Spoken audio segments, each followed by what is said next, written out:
Yeah, yeah. My name's Luca Brancato, and so just to get things straight, okay? This interview is not your interview, okay? This is my interview. So this is how it's going to work, okay? I'm going to be asking or censoring the questions you ask me. There's nothing that is going to go out into the air without my approval. Do you understand? Do you understand? You're the host of your show. Right. Well, that sounds really great. You're the host of your show. Okay. Well, let me tell you, host of your show, you can't be interviewing me with me unless I approve of what you talk about. Just saying right now, because I don't want it going out there. We run a very, very tight-knit organization here. I can't let things just slip out.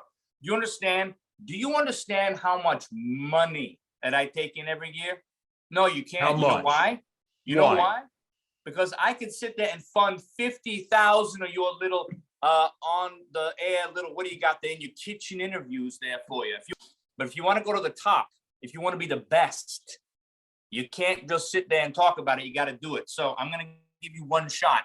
I'm going to give you one shot with me. Okay. So what is it? So Luca, what are you grateful for today and why? Grateful. Grateful is a word that people who don't and never achieve things in life use. That word, grateful. Because I don't need gratefulness, okay? What I need is just people that do their thing. And when they don't, I kick them out with my foot up their ass. I'm sorry, is this, I'm hoping that I can use this, but ass.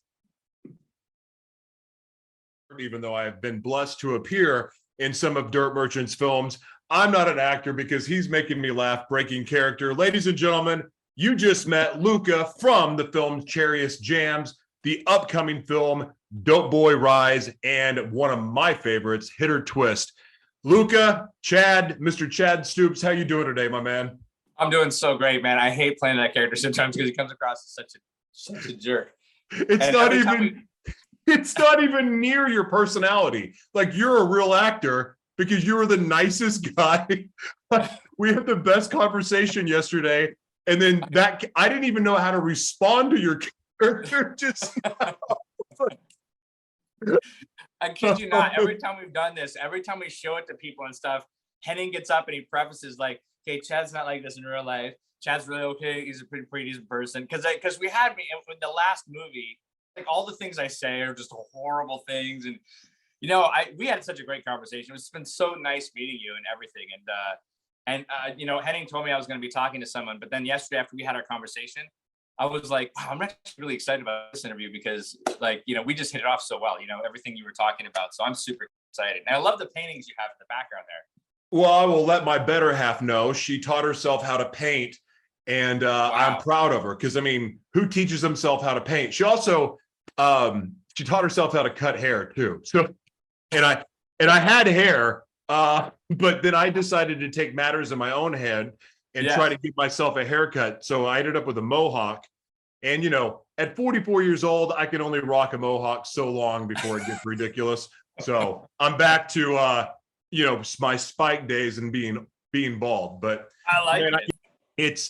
I love meeting all of the different people that come into the fold or have been a part of the films of Dirt Merchants. And because when I got started, they had a dream, they had a vision, and they were going to do anything to make it happen. And then now 7 years later to look back and they have 6 full-length feature films, the featurettes, I mean, and then all of the other stuff going on. It is amazing. But what I love most are the quality people that are around this tribe of people, and getting to meet you yesterday and talk to you, like I was just in awe because you're such a sincerely amazing guy. And we always, you know, I don't know if actors that are in Hollywood actually, know what people in the outside world, all of their judgments and the different things that they just assume about actors. But you are definitely one of the good ones. You are one of the people that any of the negative stereotypes that happen with people in Hollywood, you're like the opposite of that. and getting to speak to you yesterday and just hearing your heart for people, your heart for what you do, and the fact that you have these big dreams, it rubbed off on me in such a big way. In fact, I was dreading doing all of the work I had to do today, but you inspired me so much that I got motivated in a way that I haven't been in a while to knock all this work I had out. So Wow. yeah, your conversation impacted me a lot. So I'm grateful for that. Geez, thank you so much. And it's funny because I think one of the things that really hit me off yesterday too is just, and I truly believe this. I truly believe, and I'm going to just say this honestly, that you have to. I think with especially with, and thank you, by the way, everything you said. And I love that we connected on the spiritual aspect of this, because I really believe, especially with acting, and especially with the way it is now. And I don't know how it was back in the day, but I just remember really looking forward to listening to other interviews with other actors, because I wanted to just see who they were as real people. And a lot of the times, some of the older actors that really, really worked hard and had to work up the ranks and did theater and stuff, a lot of these guys also had, some, or if any, like some sort of, not all of them, but some of them had, a spiritual connection with things. They had a real connection with family life and people. And because entertainment it taps into everybody's creativity. Any one of us will go to a movie theater and just go, wow, and it gives us some sort of idea about how life could be or shouldn't be. It's like, okay, well, I definitely don't want to do that. It's like a lesson. I don't want to be that way when I grow up. It might be exaggerated, but you go, or you see other things. You see a character played a certain way, and it helps you see the world another way. And those things are priceless. And it's great to have. Also, I think now that we're moving into this weird age right now with film, and it's just gone such a strange direction. I think we have to bring back that spiritual right, wrong, good, bad. We have to have those things, because if we don't really know what to cheer. Inside we know what to cheer for, but you can't lie about the truth. You can't lie. You can, but you can only do it for so long. You can't trick what I think God has given all of us, which is an innate ability to understand the difference between good and evil, right and wrong. And I think right now society is trying to really just blur that line. So there is no right or wrong, and it takes the fun out of making a good movie, because those movies, in our hearts, we want to see the hero win. We want to see that good somehow prevails amongst like all odds, and we will always want to see that. There's always all different kinds of ways to tell stories, but that's one of the things I really appreciate talking about you, is because I think you really understand that, and it's rare that you can actually talk about those things in an interview where it's kind of accepted. It's like, oh yeah, I agree. So I appreciate that.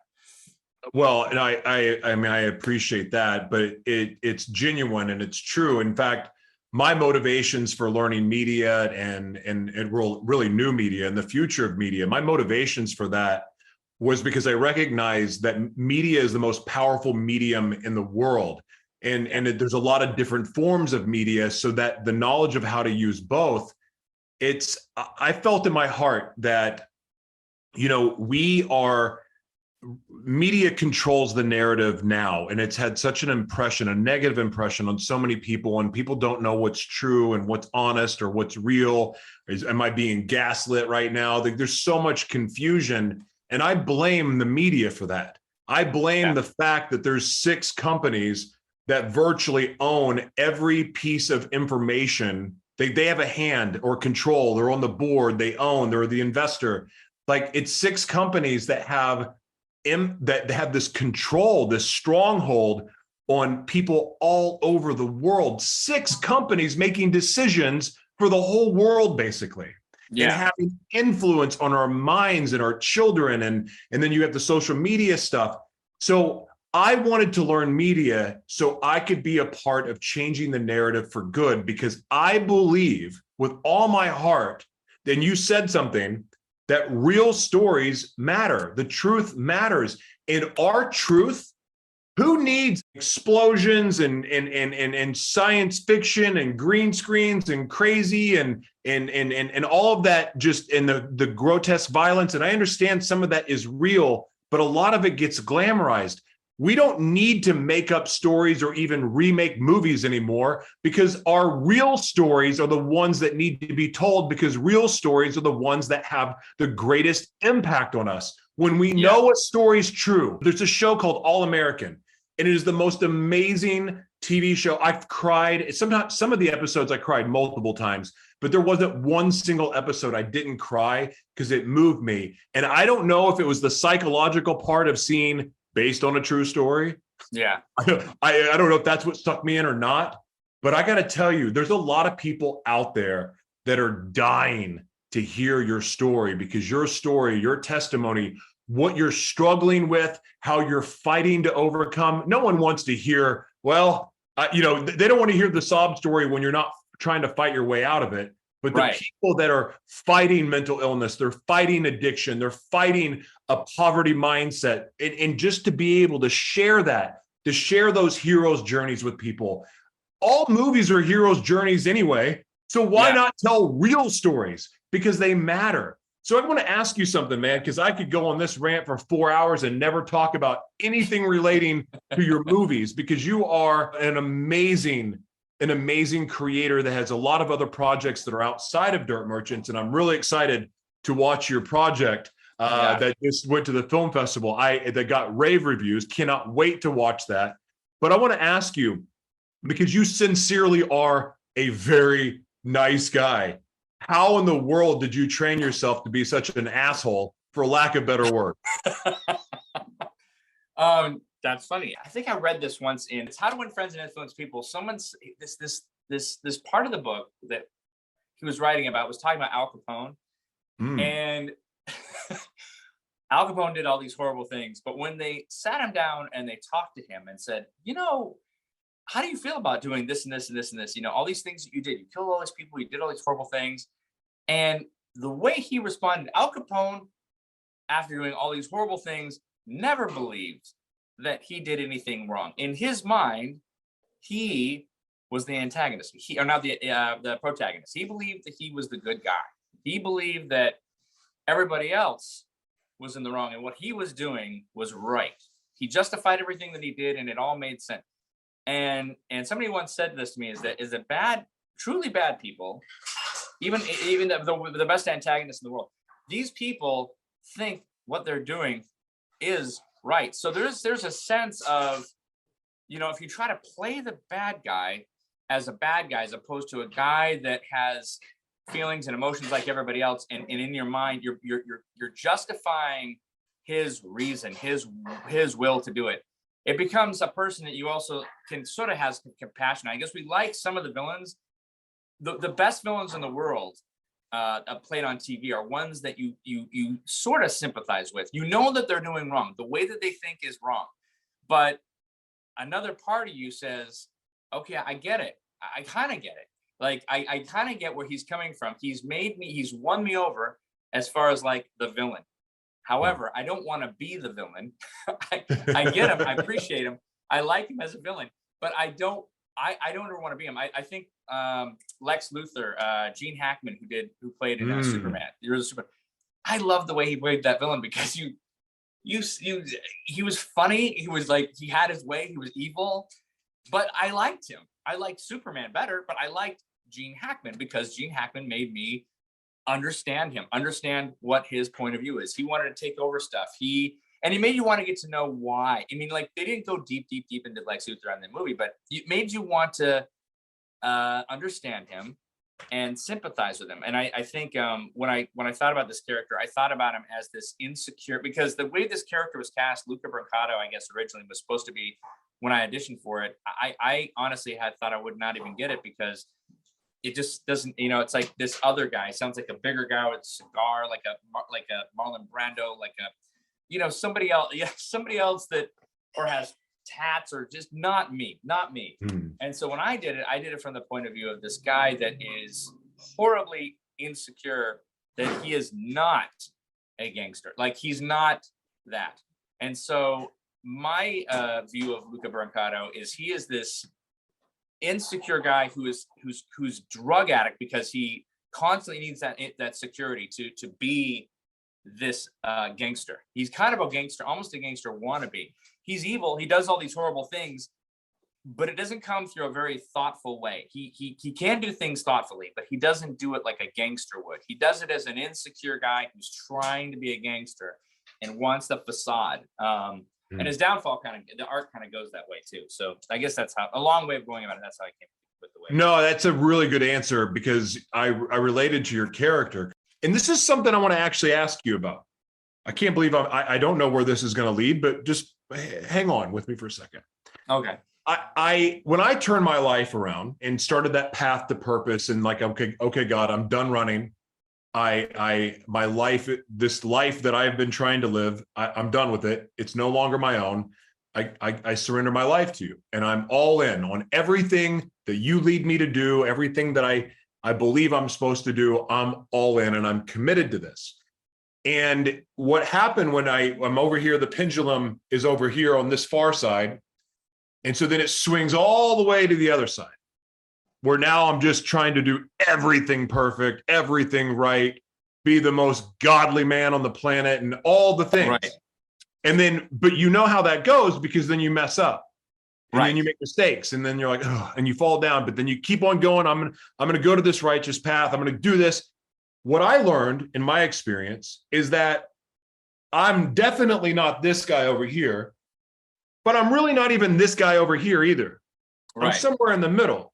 And what I noticed was I was still Joshua then. I used to believe I was solely a different person, but there was character traits of myself over there, because I was a nice guy to the gangsters. The gangsters liked me. They like the criminals. They like my personality, and like the gifts and the talents that I have now that I get to use for good, I got to use them for bad. And people like that, you know, at least that crowd did.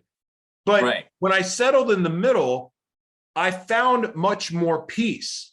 I realized that I'm never going to be this patron saint of perfection, but I'm going to be me, and it's somewhere in the middle.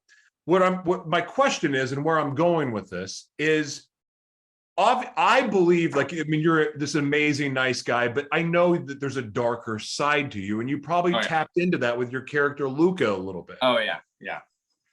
How much of your real self, Chad Stoops, did you recognize, or did you relate to, or felt like, hey, this is a lot like me with Luca?